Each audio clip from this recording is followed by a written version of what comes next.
Welcome to the Esports and Beyond podcast. Our guest today is Remer Rietkerk, head of esports at Newzoo, a leader in esports and gaming analytics and market research. That was your personal story. How did you end up covering the esports and gaming sector? Sure. Yeah, that was sort of an accident, if I'm honest. I remember back in like April, May 2020, and it was like 2019, esports isn't sports. 2020, esports is the only sport. Esports is a conversation, right? If traditional sports is more of a show, esports is a conversation. Louis Vuitton Riot Games partnership in 2019.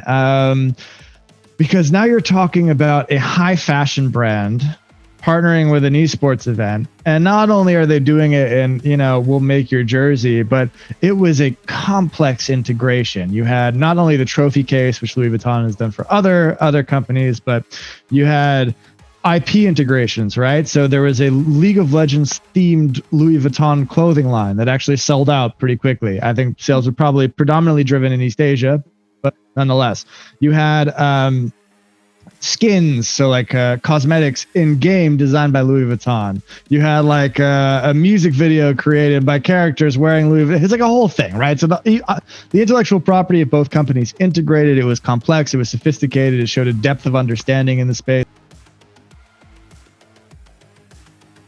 If esports follows a straight traditional sports model, it's never going to reach its potential. It is different enough that it needs to, and it has different strengths, and it needs to find ways to identify and then monetize those.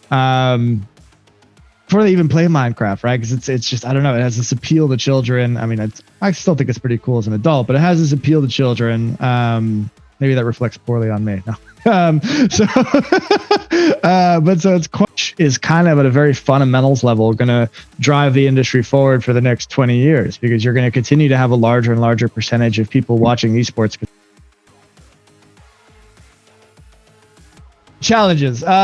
You'll need some significant innovation in how organizations and how esports is monetized to have it reach sports levels. I'm not saying it's impossible. The good investment opportunities that you see in esports going forward, and doesn't have to be necessarily linked to, monetization, but that would also be an interesting kind of angle to think about it.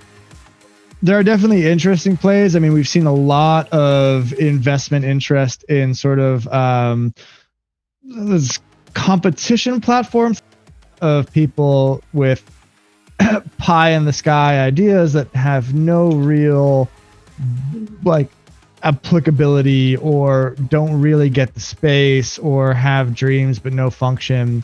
And if you don't understand the space, it's a very easy trap to fall into. So I guess, my number one thing is make sure you're backing the right horse. I think in esports even more than other industries.